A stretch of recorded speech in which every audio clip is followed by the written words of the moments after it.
Assalamualaikum warahmatullahi wabarakatuh. Perkenalkan kami dari kelompok 11 Praktikum Komstat. Saat ini kami akan menjelaskan ulang mengenai modul 2 praktikum yang judulnya adalah algoritma pemrograman iteratif. Mungkin langsung saja pada penjelasannya. Algoritma adalah urutan langkah dalam menyelesaikan permasalahan sehingga mendapatkan output berdasarkan input. Algoritma tidak hanya berkaitan dengan dua komputer, akan tetapi algoritma juga berlaku dalam kehidupan sehari-hari. Pemrograman merupakan kumpulan dari langkah-langkah yang merupakan penyelesaian masalah. Jadi, algoritma pemrograman ilmu adalah dalam menyusun langkah-langkah terstruktur untuk membentuk suatu program. Inilah fondasi yang mendasari semua aktivitas dalam dunia pemrograman. Algoritma pemrograman bekerja melalui 3 tahap penting: input, proses, dan output. Misalnya, saat Anda mencari konten video di platform YouTube, sistem melakukan analisis data atas kata kunci yang Anda masukkan, mencari konten video relevan dan menampilkannya kepada Anda. Selanjutnya itu ada flowchart atau diagram alir atau bagian alir atau bagian arus, yaitu diagram yang mewakili algoritma. Proses di mana menampilkan langkah-langkah dalam bentuk grafis dan urutan yang dihubungkan dengan panah. Kegunaan flowchart untuk mendesain dan mendokumentasikan proses atau program sederhana. Beberapanya, yang pertama itu ada garis alir. Nah, garis alir ini untuk menunjukkan arah aliran algoritma dari satu proses ke proses berikutnya. Kemudian ada terminal, menunjukkan awal atau akhir sebuah proses. Selanjutnya itu ada proses atau langkah, yang dimana menyatakan kegiatan yang akan terjadi dalam diagram alir. Lalu itu ada titik keputusan, proses atau langkah di mana perlu adanya keputusan atau adanya kondisi tertentu. Di titik ini selalu ada dua keluaran untuk melanjutkan aliran kondisi yang berbeda. Kemudian ada masukan atau keluaran, digunakan untuk mewakili data masuk atau data keluar. Hanya bisa dimulai dari masukan menuju keluaran, bukan sebaliknya. Selanjutnya itu ada anotasi, di mana melambangkan komentar tentang suatu atau beberapa bagian dari diagram alir. Tentu saja, komentar tidak memiliki dampak apapun terhadap proses yang berlangsung. Kemudian ada predefined process, digunakan untuk menunjukkan suatu proses yang begitu kompleks, sehingga tidak bisa dijelaskan di diagram alir ini dan merujuk pada diagram alir yang terpisah. Lalu ada persiapan atau inisialisasi, menunjukkan operasi yang tidak memiliki efek khusus selain mempersiapkan sebuah nilai untuk langkah atau proses berikutnya. Lambang ini juga digunakan untuk menggantikan titik keputusan yang biasanya berbentuk ketupat jika ingin menggunakan pengulangan pada kondisi tertentu. Selanjutnya ada konektor dalam halaman. Biasanya digunakan dalam pengulangan, digunakan untuk menghubungkan satu proses ke proses lainnya. Sama halnya seperti tanda panah, boleh saja lebih dari satu proses yang mengarah kepadanya. Namun, hanya bisa menghasilkan satu keluaran, sehingga diagram alir terlihat lebih rapi karena mengurangi tanda panah yang lalu lalang di dalam diagram alir. Lanjutnya itu ada konektor luar halaman. Diagram alir tidak muat dalam satu halaman saja. Oleh karena itu, lambang ini berfungsi untuk menghubungkan satu proses ke proses lainnya. Sama halnya seperti tanda panah, hanya saja untuk merujuk ke halaman yang berbeda. Selanjutnya itu ada kontrol atau inspeksi, di mana menunjukkan proses atau langkah di mana ada inspeksi atau pengontrolan. Mungkin selanjutnya itu ada runtunan. Program dengan permasalahan yang sederhana pada umumnya berisi instruksi tanpa adanya proses dan perulangan atau kecambangan. Contohnya, jika ingin mengukur luas persegi panjang, algoritma dapat dituliskan. Yang pertama, algoritma itu adalah memulai, yang kedua masukkan nilai panjang dan lebar, kemudian menghitung luas, menampilkan luas, yang berikutnya itu menampilkan luas persegi. Nah, algoritmanya dapat kita lihat sendiri, di situ menggunakan bentuk seperti oval, di mana itu melambangkan mulai. Selanjutnya itu seperti bola ketupat, bukan bola ketupat, laser genjang, seperti laser genjang, itu untuk inisialisasi sampai selesai. Nah, di sini ada sintaks R yang digunakan. Yang pertama itu kita inisialisasi P sebagai 3, L sebagai 5. Kemudian kita buat luas sama dengan P dikali L. Kemudian kita panggil luas dan hasilnya adalah 15.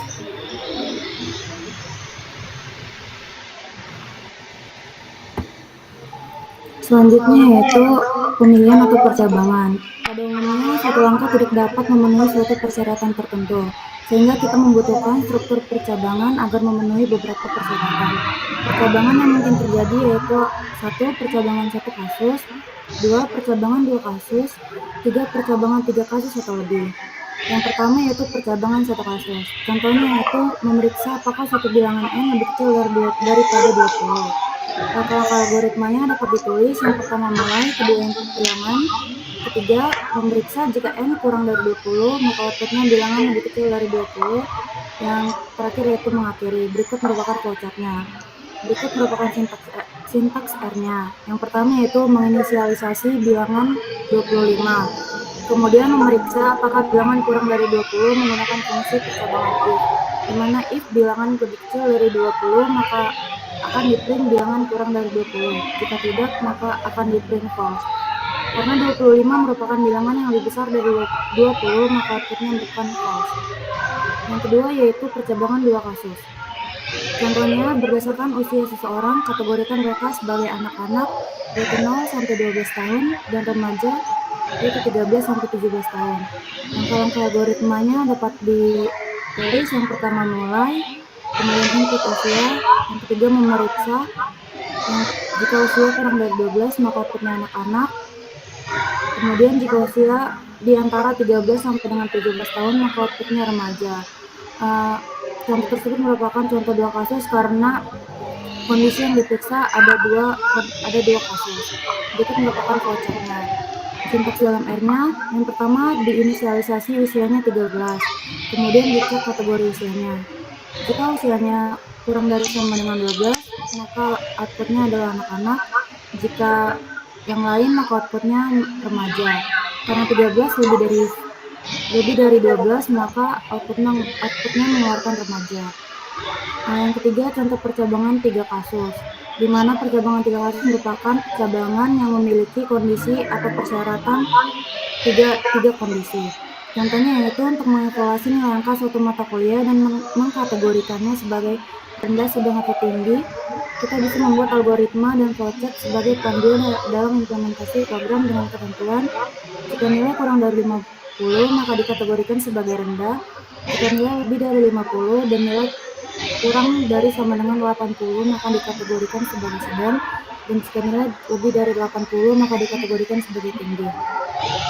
Langkah-langkah algoritmanya yaitu yang pertama mulai, kedua input, masukkan nilai, kemudian dievaluasi berdasarkan kondisi yang telah ditentukan, kemudian outputnya tampilkan kategori, kemudian selesai. Berikut merupakan flowchartnya. Dalam flowchart ini ada 3 kondisi yang akan diperiksa. Berikut merupakan sintaks R-nya, di mana diinisialisasi nilainya sama dengan 75. Kemudian diperiksa jika nilai kecil dari 50 maka dikategorikan sebagai rendah. Jika nilai di antara 50 sampai dengan 80 maka dikategorikan sebagai sedang, dan jika nilainya lebih dari tidak memenuhi kedua kondisi tersebut maka dikategorikan sebagai tinggi. Kemudian di print kategori, karena 75 berada di antara 50 sampai dengan 80 maka akan mengeluarkan output sedang. Kemudian perulangan akan dilanjutkan oleh teman saya.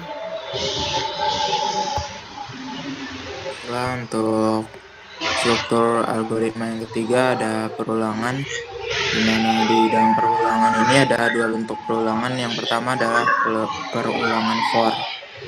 Itu adalah langkah algoritmanya dimulai dengan membaca data dari XI. Kemudian inisialisasi I sama dengan 1, dan kemudian diinisialisasi juga I sama dengan I tambah 1. Kemudian jika XI lebih kecil dari X1, lanjutkan ke langkah 6, dan selainnya pertukarkan nilai X1 dan XI. Jika I lebih kecil dari N, maka lanjutkan ke langkah 4, selainnya print X1. Kemudian ini adalah bentuk flowchartnya, dimulai dari membaca data dari inputan I sampai dengan I dari 1 sampai dengan N, dimana di prosesnya inisialisasi nilai minimum yaitu 1, kemudian menambahkan iterasi sebanyak plus 1, dan di situ juga ada perulangan jika XI lebih kecil dari X1, maka jika kondisi terpenuhi dia akan melanjutkan ke if yang kedua, yaitu jika n lebih besar dari 1. Jika kondisi terpenuhi juga, maka i-nya akan ditambah 1 sampai uh, outputnya adalah n-nya lebih kecil dari 1 dari i. Kemudian di print xi. Kemudian di bawah adalah algoritma dalam R ya. Pertama-tama kita deklarasikan vektor x di mana nilainya 15, 18, 10, 8, dan 20. Kemudian deklarasi juga n-nya, di mana n adalah length dari x atau banyak data dari x. Kemudian digunakan fungsi for, di mana for i in 2 sampai dengan n, di mana n-nya tadi adalah 5. Kemudian jika xi-nya lebih besar dari x1, maka nilai a-nya ditukar dengan x1. Kemudian x1-nya ditukar dengan xi dan xi-nya ditukar dengan a. Lanjut sampai i-nya sama dengan n. Setelah selesai perulangan, maka akan di-outputkan nilai a, di mana a itu adalah x1-nya. Kemudian bentuk yang kedua ada perulangan while, di mana algoritmanya dimulai dengan menginisialisasi variabel x sama dengan 1, y sama dengan 2, dan c sama dengan x. Kemudian kita mengupdate nilai x menggunakan rumus x sama dengan x kurang 5x kuadrat dikurang 1,25 dibagi 10x.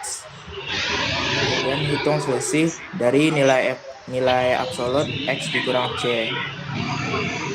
Jika e lebih besar dari 10 pangkat min 5, ulangi dari langkah 2. Jika tidak, maka program berhenti. Kemudian kita lanjut ke dalam flowchart-nya, di mana diinisialisasi x sama dengan 1 dan e sama dengan 2. Kemudian program mencek apakah e lebih besar dari 10 pangkat min 5. Kemudian jika kondisi terpenuhi, maka nilai c diganti dengan x. Kemudian nilai x akan membuat nilai baru, yaitu x dikurang 5x kuadrat dikurang 1,25 dibagi 10x. Kemudian dihitung juga nilai selisih nilai absolut dari x dengan c. Program akan berlanjut sampai iterasi ditemukan. Kemudian ada sintaks dalam R-nya. Pertama kita inisialisasi x, e, dan toleransi sebanyak 1, 2, dan 10 pangkat min 5. Kemudian kita lakukan perulangan while, di mana while akan melakukan perulangan sebanyak e lebih besar dari toleransi. Kemudian jika kondisi masih terpenuhi, maka c akan diinisialisasi dengan nilai x. Kemudian x akan membentuk nilai baru dan e adalah nilai absolut dari x kurang c. Program akan melanjutkan sampai e-nya lebih kecil dari toleransi. Kemudian akan di-outputkan nilai akhir x, di mana di situ ada 0,5 dan nilai akhir y, nilai akhir e 2 pangkat 10 min 8. Kemudian akan dilanjutkan oleh teman saya.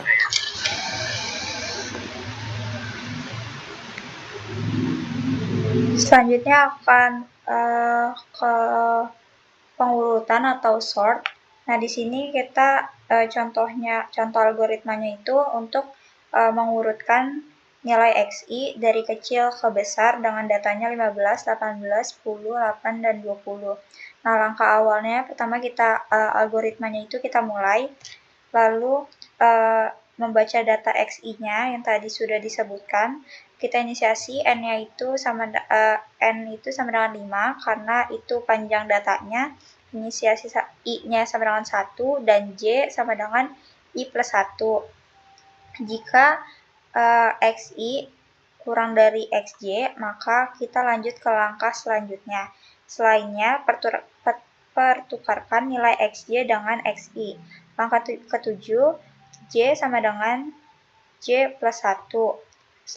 Langkah selanjutnya, jika J kurang dari sama dengan N, maka lanjutkan ke langkah 6. Nah, selainnya, I sama dengan I plus 1 dan J sama dengan I plus 1.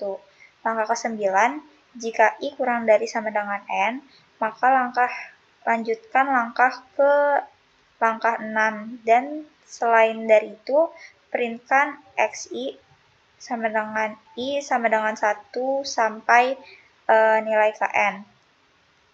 Langkah ke-10, baca data XI di mana I sama dengan 1 sampai nilai Kn dan selesai. Nah, di sini flowchart-nya pertama kita mulai dulu, baru diturunkan untuk membaca datanya, lalu diinisiasikan panjang datanya sama N sama dengan 5, lalu inisiasi I sama dengan 1, dan J sama dengan I plus 1.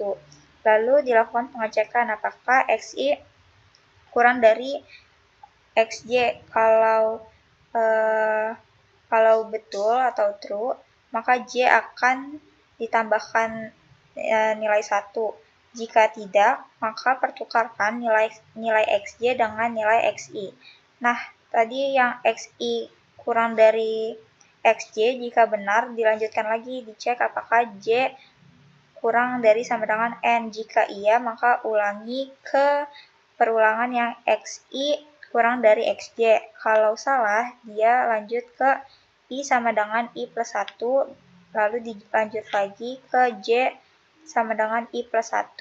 Setelah J sama dengan I plus 1, dilakukan pengecekan lagi apakah nilai I kurang dari sama dengan N. Kalau betul, dia naik lagi ke atas ke bagian perulangan yang XI kurang dari XJ. Kalau tidak, langsung printkan nilai XI, lalu selesai. Nah, di sini algoritma sintaks dalam R-nya, pertama inisiasi datanya dulu, kita masukkan nilainya itu ke dalam X, nilai-nilai datanya ada 15, 18, 10, 8, dan 20. Lalu kita buat juga panjang datanya itu dengan variabel n. Lalu kita di sini menggunakan perulangan for dan while juga, di mana for-nya ini i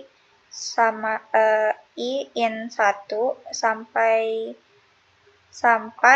n min 1, karena pada for itu pembacaannya mulai dari indeks ke 0, maka dikurangi 1. Lanjutnya J itu didapat dari I plus 1.